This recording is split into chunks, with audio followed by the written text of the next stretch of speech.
Hi all, myself K. Karthik Kumar. In this lecture video, we are going to see about what is signal and systems. That is, after this lecture, we will be able to knowing about what is signal and its types. That is, there are two types: analog signal and digital signal. And we will see some real-time example for each signals, and we have some comparison table for both the signals, and we will know what is system also.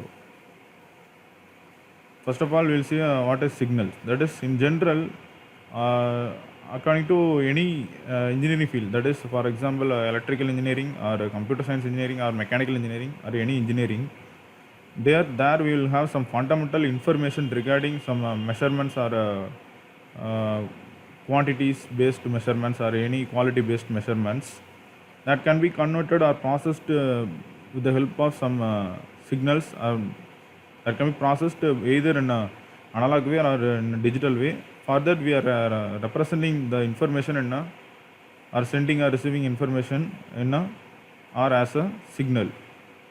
And it does not matter what the information, that is analog or digital. In mathematics, the signal is a function that conveys some information. That is, a signal can be represented as, for example, x of t. Where it might be an signal.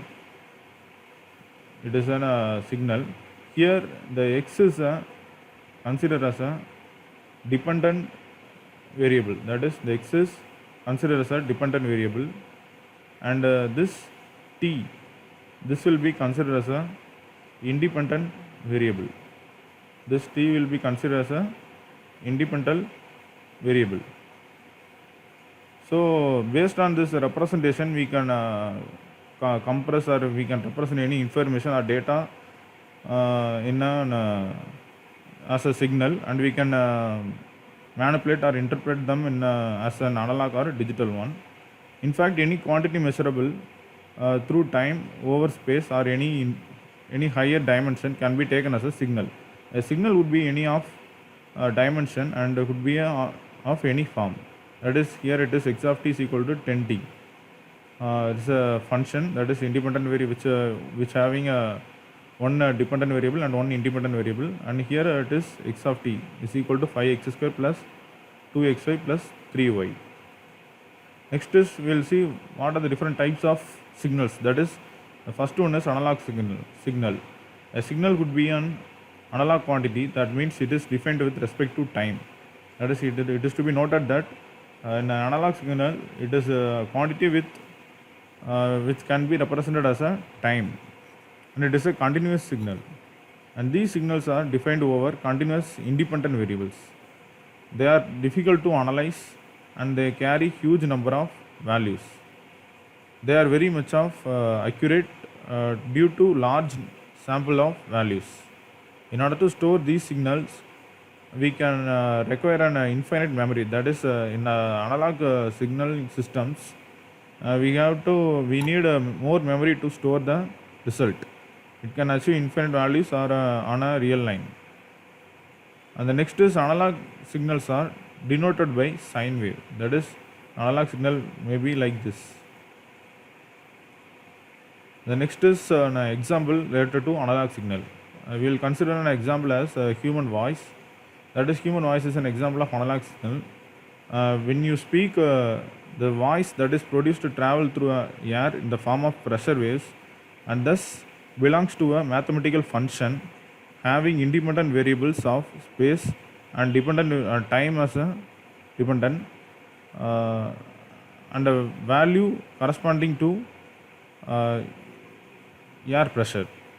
Here we will see take another example, that is a sinusoidal wave as an analog signal. That is, here y is equal to sine of x, where x is an independent variable, and here if you see on this wave, it is of analog signal. That is, here the complete cycle is taken as a sine wave.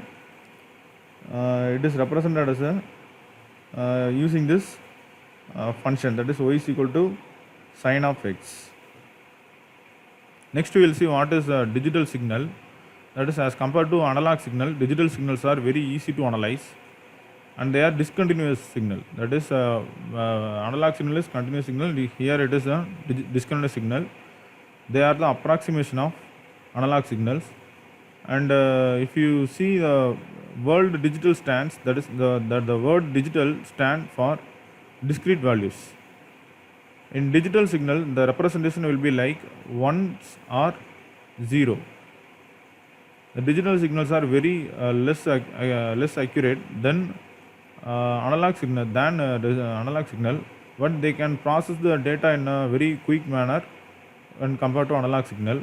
And digital signals are not subject to noise. There is no noise interpretation in the digital signal, but which is possible in analog signal. So they last long and are easy to interpret. Digital signals are denoted by square waves. That is, it will be denoted by like this. Next one is example of digital signals. That is, here we have considered an example as a computer keyboard. Whenever a key is pressed from the keyboard, the appropriate electrical signal that is sent to keyboard controller containing an ASCII value that particular for the particular key. For example, the electrical signal that is generated when a keyboard key is pressed carry information of digit 97 in the form of 0 and 1, which is an ASCII value of the character A, that is the alphabetic letter A. Next we will see a comparison, that is the difference between analog and digital signal. The first difference based on the analysis, that is for an analysis basis, analog signal is difficult, but the digital signal is possible to analyze.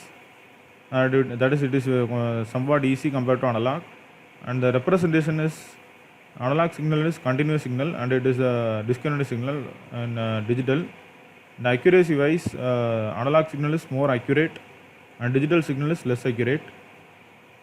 And the storage, analog signal requires infinite memory to store the data, and digital signal it is easy to store.